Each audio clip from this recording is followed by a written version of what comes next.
Staying on green, the administration is set to halt a big mining project in Alaska.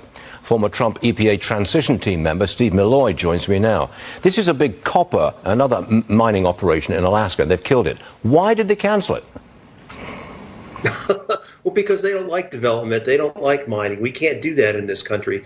You know, the Biden administration has issued all these mandates for electric trucks, electric cars, wind turbines, solar panels, all this other green tech.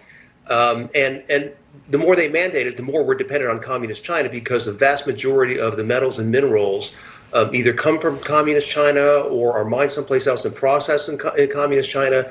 The global market is dependent on communist China, so we're just making ourselves dependent on China. And the Biden administration is actively blocking our ability, you know, even if those goals were worthwhile, actively blocking our ability to produce those metals and minerals here. But Steve, he wants the backing, he wants the votes of the climate crowd, and this is his way of getting them, and he needs them for the election.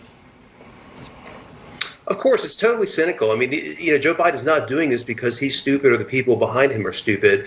They have half this country is for this climate agenda for some reason. Climate, in my view, climate is a total hoax. Emissions don't change the climate, don't cause warming, anything like that. This is accomplishing nothing. You know, even if you believe that emissions are warming the climate, the reality is that the United States is an ever-shrinking part of global emissions. Most emissions are coming from China and India and Indonesia and the developing world. We are burning more coal. They are burning more coal than ever. China's got coal power coming online equivalent to our entire coal fleet. And yet we are being told to drive EVs, to eat lentils, to not wash our blue jeans, to save the planet. It's ridiculous. Steve, I just wanted to take a look at this. Energy Secretary Jennifer Granholm on The View pushing green energy. Roll it.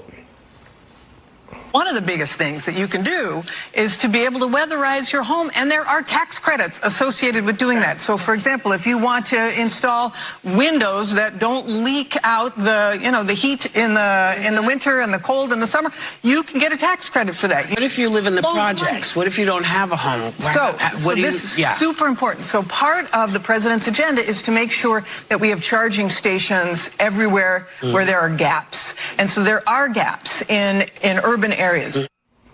Okay, Steve, have at it. New windows and charging stations. That's going to do the trick, isn't it?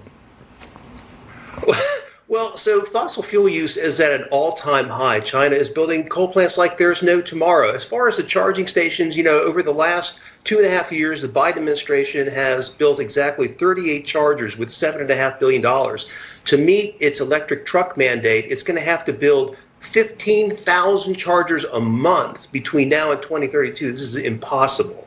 Yeah, it is. Steve Milloy, thanks for being with us today. See you again real soon, I do hope. Thanks, Stuart. Yes, sir. Thank you.